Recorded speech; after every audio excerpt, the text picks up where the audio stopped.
Muy buenas, queridos seguidores, y aprovechando esta fecha, vamos a hablar hoy de el rey Carlos III, un rey que ustedes ya saben que al que Emilio y yo le tenemos una especial devoción, por así decirlo.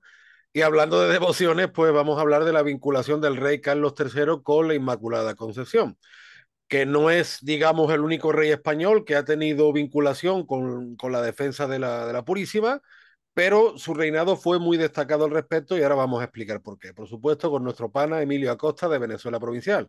Muy buenas, Emilio, como siempre un placer tenerte por aquí. Bueno, el placer es mío, Antonio, estar una vez más en tu canal de YouTube, Antonio Moreno Ruiz. Muchas gracias por la invitación. Y sí, vamos a hablar de Carlos III, ¿no? Que además de ser conocido como el mejor alcalde de Madrid, fue el gran monarca inmaculista, ¿no? Destacando por su profunda devoción y defensa de la pureza de la Virgen María, ¿no? Y vamos a estar hablando un poco del origen de esta devoción de la Inmaculada y también la conexión con Carlos III. Bueno, yo antes que nada me gustaría señalar que cuando se dice o se repite como papagayo, mejor dicho, ¿no? Que en el siglo Ujú. XVIII hubo una ruptura con nuestra historia, con nuestras tradiciones, nada más lejos de la realidad. De hecho, tenemos representaciones pictóricas, incluso de escuela cusqueña, que se alude a los reyes españoles y a su defensa de la Inmaculada Concepción, en una donde vemos a Felipe IV, a Carlos II y a Felipe V. O sea, el trasvase de dinastía, por así decirlo, en muchas ocasiones implicó una continuidad, no implicó una ruptura. Y la defensa de la Inmaculada Concepción es un ejemplo clarísimo. España se destacó especialmente en la cristiandad occidental y no digamos, por ejemplo, para las hermandades de Sevilla. Mi pueblo, por Ujú. ejemplo, la Hermandad de la Soledad, que su libro de reglas, yo soy hermano y data del 1573, pues ya una de las cosas que se establece para los hermanos es la defensa de la Purísima Concepción de María. No digamos hermandades señeras de Sevilla como es el Silencio, que ya Cervantes se queda impresionado de su solemnidad, ¿no? O la Hermandad de los Negritos, en este caso yo pertenezco a una hermandad a la que pertenezco, que a principios del siglo XVII está el caso famoso de los hermanos Moreno y Molina, los hermanos negros, miembros de esta cofradía me refiero, que Ujú. llegan a venderse como esclavos para obtener fondos en desagravio porque un cura había estado predicando contra la Inmaculada Concepción. Fueron comprados simbólicamente y de hecho a día de hoy están recordados muy cerca del Archivo de India, en el monumento en la Plaza del Triunfo, por su defensa del dogma de la Inmaculada Concepción. Por tanto, el rey Carlos III no fue precisamente un rey que quiebre esta tradición espiritual, yo diría que hasta cultural, porque sin desmerecer lo religioso, por supuesto, ¿no? Vamos a vaciar Ujú. de contenido religioso. Pero fíjate, pana, lo especial que es la festividad de la Inmaculada Concepción para España o para la monarquía católica, si lo queremos expresar así, que nos concede el privilegio incluso de celebrarla con un color diferente, porque generalmente el cromatismo asociado a la Inmaculada Concepción es el blanco. Sin embargo, en los territorios que pertenecieron a la monarquía católica queda la tradición del azul y el blanco. O Ujú. sea, es Sí. algo señaladísimo y, por ejemplo, hay partes, algunos amigos hispanoamericanos me dicen, no, bueno, aquí se ha perdido un poco la tradición. Bueno, no sé hasta qué punto, si a lo mejor eso pasa más en las grandes capitales y en el interior se conserva más, pero sí sabemos, por ejemplo, que en Lima la fiesta de la Inmaculada Concepción ya en el siglo XVII era Ujú. celebrada por todo lo alto y además en nuestra cultura hispano-católica, por así decirlo, se considera como la antesala de la Navidad. O sea, en Sevilla Sí. hay un dicho hay un dicho muy popular que se dice, bueno, hasta que no pasa la Inmaculada Concepción no se pone el porta de Belén, porque ponerlo antes es como vestirse de flamenca en el pescadito para la feria, o sea, no, todo marcha al ritmo litúrgico, incluso también al ritmo costumbrista, si se quiere, y además con Carlos III incorporamos una cosa también, porque el refuerzo de la Inmaculada Concepción va acompañada con la tradición belenista que trae el de Ujú. Nápoles, que en España ya la conocíamos, de hecho Francisco Núñez del Arco ha mostrado como ya en el siglo XVII hay belenes en Quito, pero sin duda con Carlos III hay un antes y un después, tanto en la festividad de la Inmaculada Concepción como en el belenismo, ¿no? Sí, es interesante esto que dices, porque en Venezuela también, cuando yo estudié en el Colegio Salesiano, una de las tres fiestas que celebraban en el año era el 8 de diciembre a la Inmaculada Concepción. O sea, también en Venezuela, a nivel de los salesianos, se sigue celebrando, ¿no? Y algo muy interesante, Antonio, es que muchos piensan que el Día de la Inmaculada Concepción se celebra por el famoso milagro de Empel de 1585. Todos estos días he visto vídeos diciendo, no, el milagro de Empel, y por eso es que el 8 de diciembre se celebra pues el Día de la Inmaculada Concepción. Recordemos que el milagro de Empel es donde los tercios encuentran enterrada una imagen de la Virgen de la Inmaculada Concepción, luego se hielan las aguas y derrotan a los holandeses, pero es que desde los tiempos del reino godo, tanto la monarquía como el pueblo defendieron y promovieron la Inmaculada Concepción de la Virgen María. Es decir, que la Madre de Dios, declarada como tal por el Concilio de Efeso en el 431, había sido creado sin pecado original, concebida, ¿no? Y que por cierto es algo que levantaba pugna, sobre todo que no estaban de acuerdo ni los dominicos ni los franciscanos, ¿no? Otras órdenes como los jesuitas sí estaban de acuerdo, ¿no? Con la Inmaculada Concepción, ¿no? Y esta pugna en cuestión se agudizó a partir sobre todo del siglo XIV, ¿no? Carlos V y Felipe II evitaron pronunciarse expresamente sobre esta controversia, aunque defendieron los planteamientos lulistas a favor de la Inmaculada, ¿no?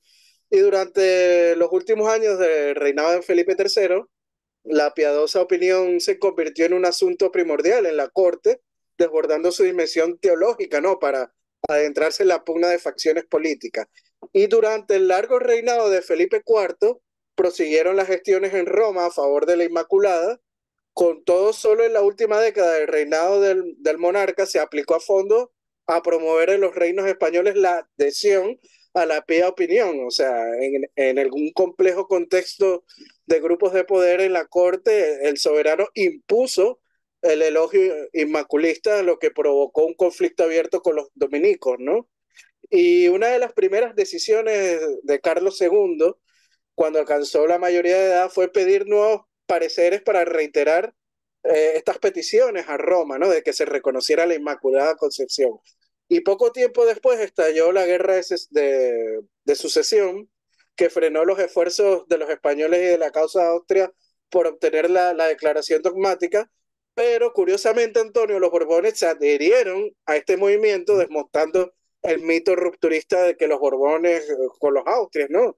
O sea, tú estabas hablando ahora de ese famoso cuadro donde aparece Felipe IV, Carlos II y Felipe V, ¿no?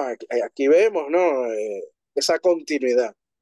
Sí, sí, no, totalmente. Y lo que tú dices del milagro de Empel, lo que pasa es que es curioso, bueno, curioso cuanto menos, ¿no? Casi providencial la fecha, porque el milagro de Uh Empel -huh. o de Empel, que yo nunca lo pronuncio bien, se produce del 7 al 8 de diciembre. La fiesta de la Inmaculada Concepción es el 8 de más por el tema del natalicio de María, que es el 8 de septiembre, de 8 de diciembre a 8 de septiembre, hay que hacer la cuenta.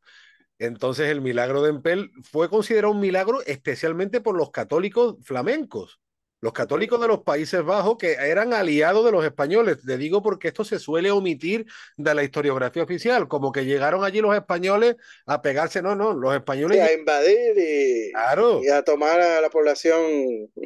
los españoles llegan, entre otros menesteres, para apoyar a la población católica local. Es que esto muchas veces se olvida. Entonces, claro, para los católicos locales, pues fue considerado un milagro, ¿no? Lo de aquel famoso tal parece que Dios es español, porque ellos consideraban a los españoles sus aliados, ¿no?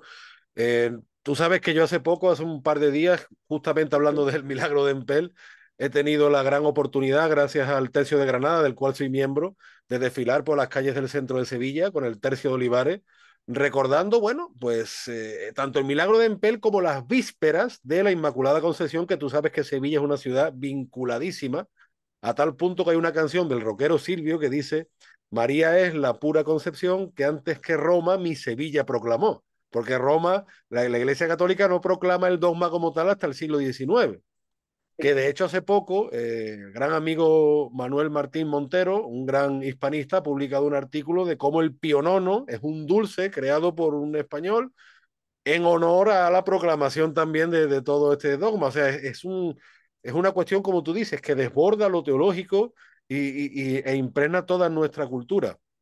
Yo la verdad que lo he vivido de una manera muy especial. Bueno, sé que no estamos en 1585, pero no sé, yo me sentía como en un cuadro de Velázquez, ¿no? Por el barrio Santa Cruz, por la Plaza del Pan, en fin, todas estas calles tan... Y bueno, y además nos recibieron este año en la catedral con la giralda, con las campanas, de verdad fue pana increíble, ¿no? Y qué bueno que por lo menos en Sevilla, en otras ciudades, pues de una manera o de otra se quiera, digamos, potenciar esta memoria que es tan importante para nosotros. Y hay que decir que Carlos III, igual que decimos cómo él incorpora esa impronta belenista napolitana, en los territorios italianos de la monarquía hispánica también se vivía muy intensamente la devoción a la Inmaculada Concepción. Por tanto, el dogma inmaculista es algo que nos refuerce, que nos une, desde lo teológico hasta lo cultural. Tú muy bien apuntabas que ya desde la Edad Media, Ujú, bueno, Edad Media es un concepto convencional, pero para entendernos, ¿no? Pues desde la Edad Media esto ha creado sus controversias, pero incluso algunos cristianos orientales también defendían la Inmaculada Concepción. Entre los franciscanos hubo también en su tiempo sus controversias, pero los franciscanos acabaron también muy defensores del dogma de la Inmaculada Concepción. Por ejemplo, te lo digo por... Ahora mismo se viene a la mente la vinculación con la Hermandad de los Negritos, que es una hermandad muy vinculada con el carisma franciscano, ¿no?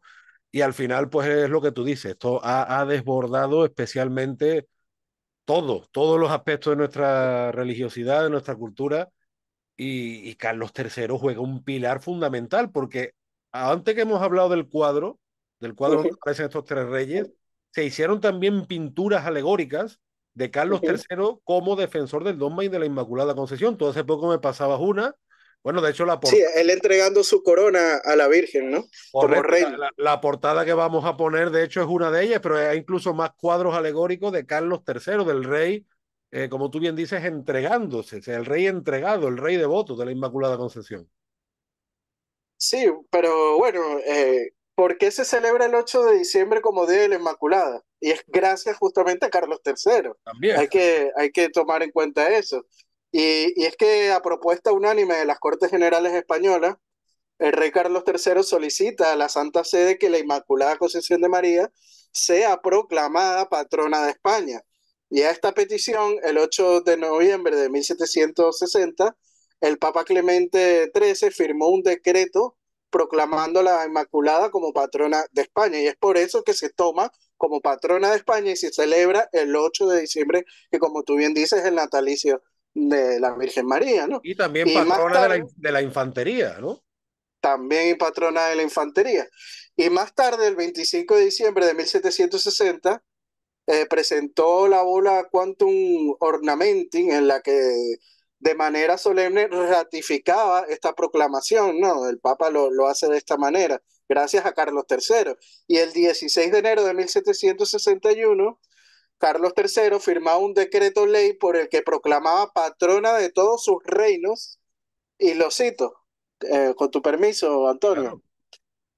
Aquí está, ajá. A esta señora en el misterio de su inmaculada concepción.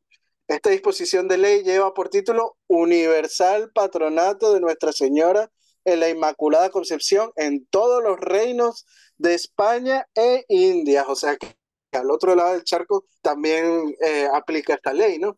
Y anteriormente, los obispos de las diócesis españolas y los teólogos de las viejas universidades, sobre todo Antonio de Salamanca, de Alcalá de Henares, de Granada, de Ujú. Zaragoza, de Valencia e inclusive algunas de las Indias, defendieron y festejaron la concepción de la Inmaculada de María como dogma de la fe cristiana. Y también a instancias de Carlos III, Antonio, concedió su santidad que en las letanías de la Virgen se añadiese a continuación de la invocación eh, Mater Intermerata, la de Mater Inmaculada, ¿no? O sea, esto se hace en 1767, hay que recordarlo así.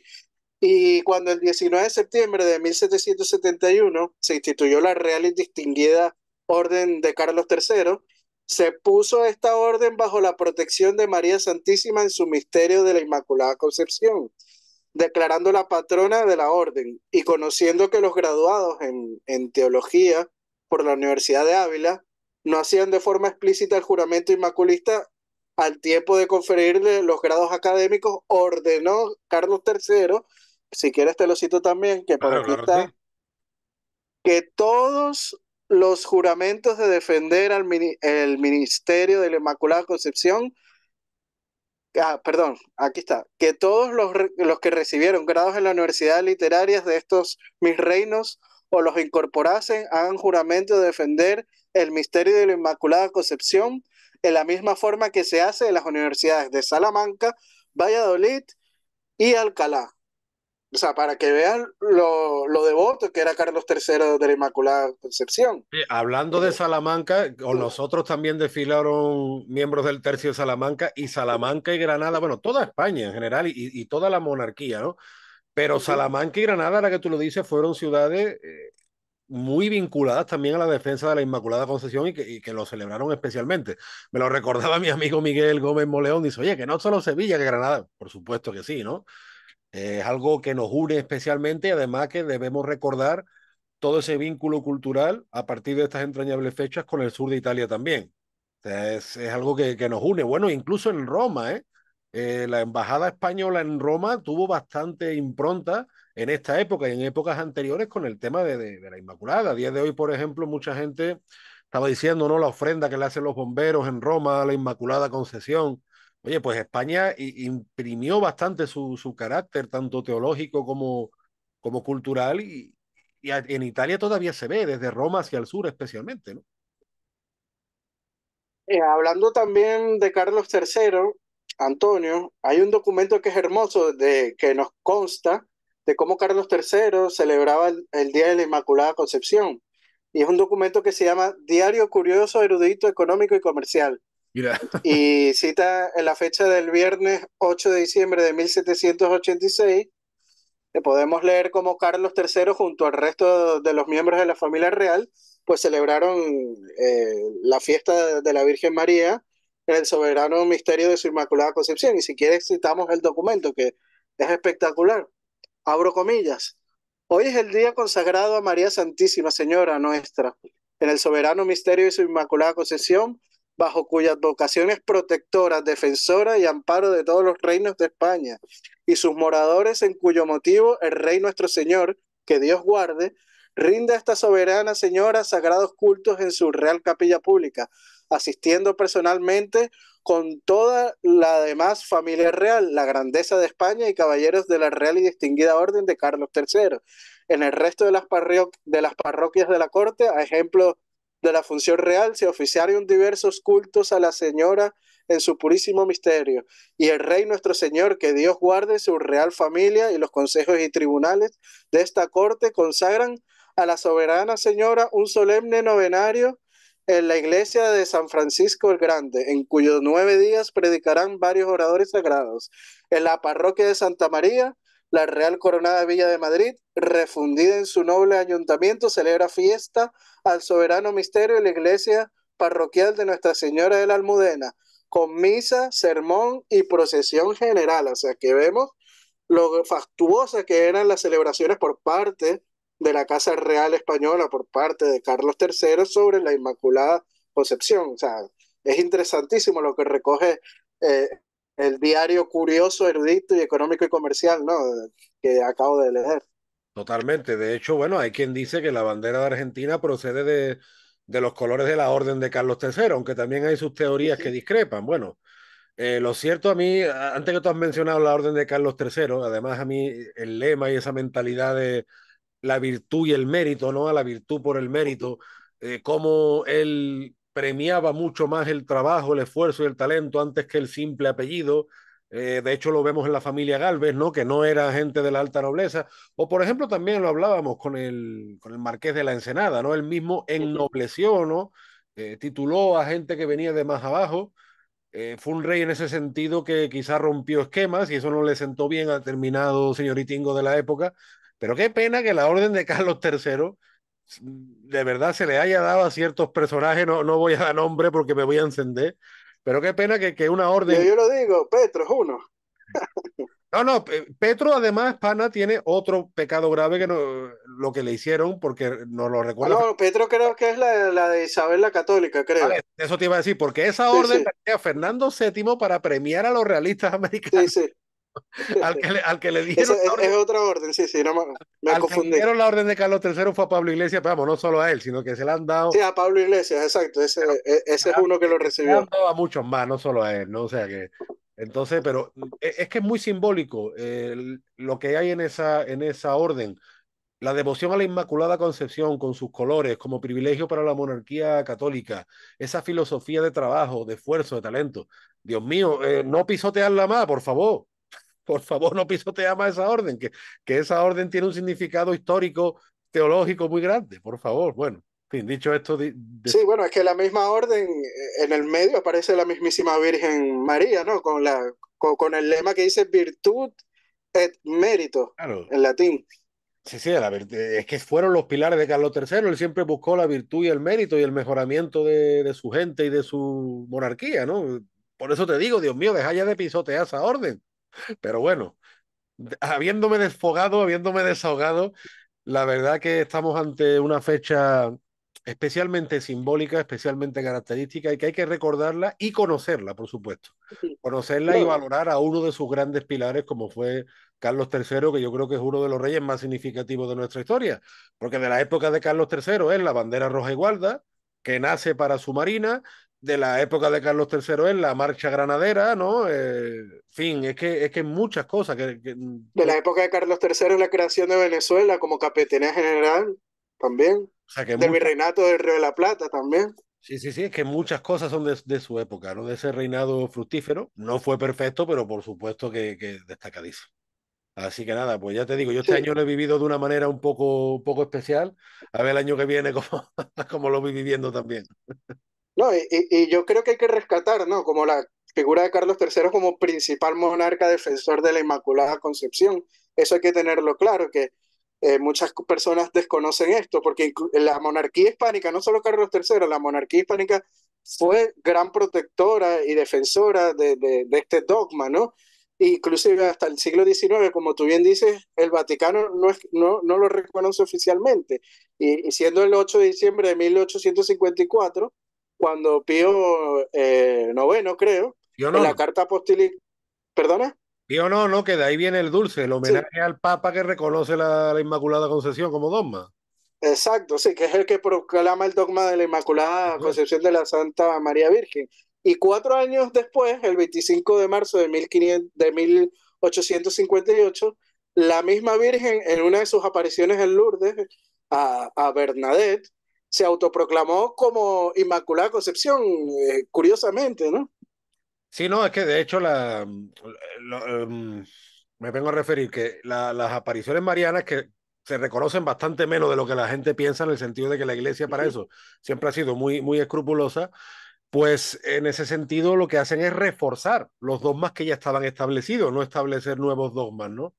Y entonces, pues lo que tú dices, muy simbólico precisamente en esa época, porque por fin en el siglo XIX, bueno, ya se venía reconociendo por la cristiandad occidental y especialmente por la hispánica, ¿no? Pero el siglo XIX es el siglo en el que por fin muchos católicos están de júbilo gracias a ese reconocimiento, ¿no? Aunque aquí ya teníamos reyes. Es que muchas veces, pana, tú sabes lo que pasa, que incluso en la teología, a los españoles nos acusan de atrasados cuando muchas veces hemos sido todo lo contrario, nos hemos adelantado a los tiempos, Sí. incluso en el campo teológico, ¿no?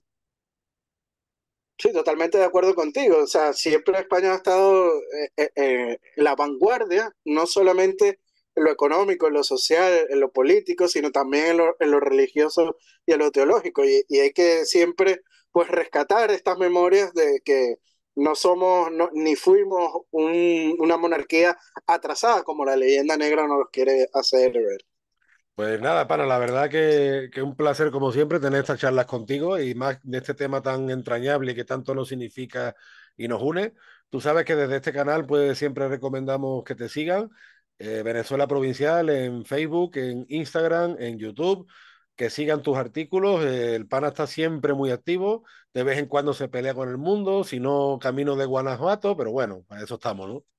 Así es, a llorar allá con las momias de Guanajuato. Se trata siempre de debatir bajo el más profundo respeto, ¿no? También recordarles que pueden conseguir mi libro Crónicas Sobrenaturales del Imperio Español a través de Amazon. Antonio es el prologuista de este gran libro, que bueno, espero que puedan adquirirlo y Te degustarlo, ¿no? agradezco la Tam- mención que me hiciste, pana, con Daniel Gómez Aragonés, con el maestro, que me mencionaste ahí varias veces en la presentación. Ojalá hubiera podido ir, pero bueno, ya lo presentaremos algún día por Sevilla y por otros lados. Seguro que sí, estaremos los tres juntos ahí para degustar, ¿no? Y de la historia, que es lo que nos une. Y bueno, también recordarle a los seguidores de Venezuela Provincial, seguir a Antonio Moreno Ruiz en sus redes sociales. Está en Facebook como página oficial de Antonio Moreno Ruiz, en Twitter como un Los Indianos, también en Instagram tiene su cuenta personal, donde está muy activo últimamente. No dejen de suscribirse a su canal de YouTube, al de Venezuela Provincial también. Si les gustó este video, darle me gusta y compartirlo para así llegar a más público. Y bueno, también aprovechamos, Antonio, para mandarle un fuerte saludo y abrazo a nuestros mecenas y patrocinantes como lo son Gabriel Arrieta, Ángel Suárez, Juan Cristóbal García, Lomel Sam, Daniel Sierra, Domingo González, Mario Pérez y Fran García por parte de Antonio. Y bueno, con tan solo €1, pues nos puedan apoyar en este proyecto de investigación histórica y de divulgación histórica a través de Patreon de Venezuela Provincial, como también de Antonio Moreno Ruz. Correcto, pues lo dicho, pronto volvemos con más temas nuestros, que por temas no nos aburrimos ni nos faltan, gracias a Dios, porque esa es la riqueza de nuestra historia.